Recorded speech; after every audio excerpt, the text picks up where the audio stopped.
That's the way it was. Hey YouTube, you know how us film people love cameras and film history.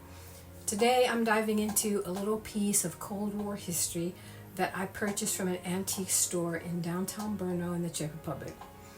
The 1949 Mikroma Tiny Spy Camera. This little gadget is not just compact, it's packed with features that make it a must-have for any aspiring spy. And it's quite heavy for its little size. Pretty solid. I saw it in the back window of an antique shop dealer.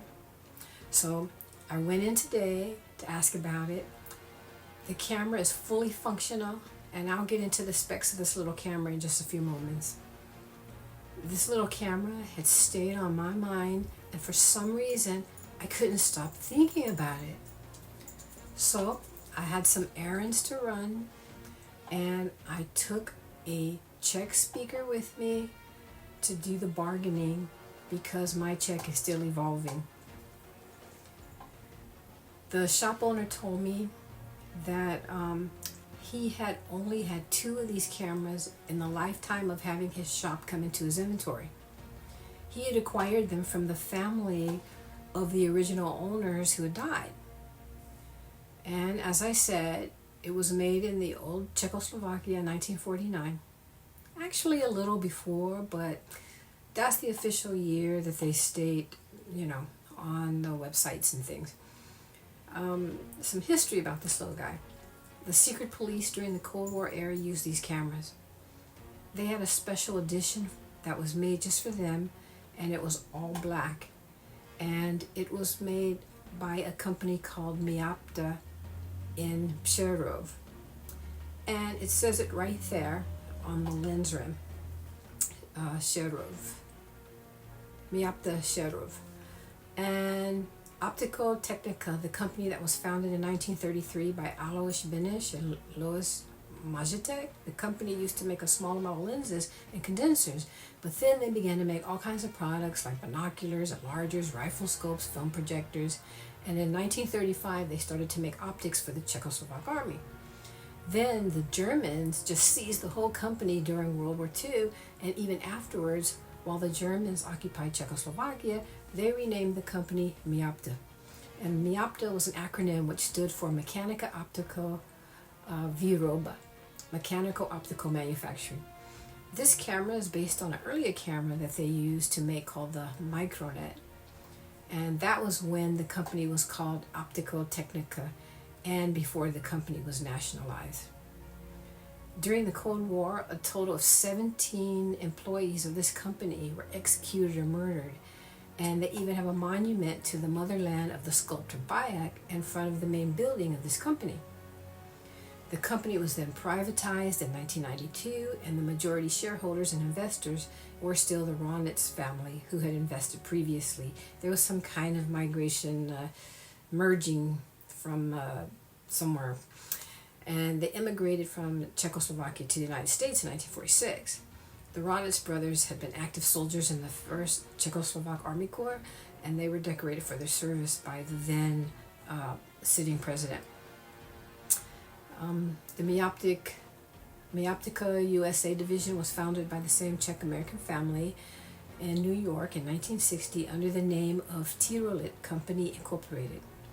At that time, its main business was selling grinding wheels in the United States and Canada, but they gradually changed their focus to manufacturing various optical products. And in about 2005, it was renamed to Miapta USA Incorporated. But after the collapse of the Warsaw Pact, Miapta's military production was terminated, and it caused Miapta to lose approximately 80% of its revenue. Then they had the need to restructure the company. This little camera uses 16mm high-speed infrared single perforated film. But there's a caveat.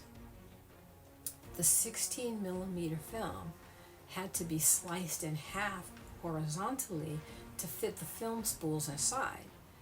It has an aperture of 3.5 to f16, and it has a focusing dial with a meter of 0.5 all the way up up to 10 and infinity. It has a frame size of 11.5 by 14 centimeters. Later, these cameras came in several colors. They came in brown leather, and of course the all black for the secret police, and a light green, which they say looks somewhat beige, but I understand that that one is quite rare. And there also was a spy fixed focus one.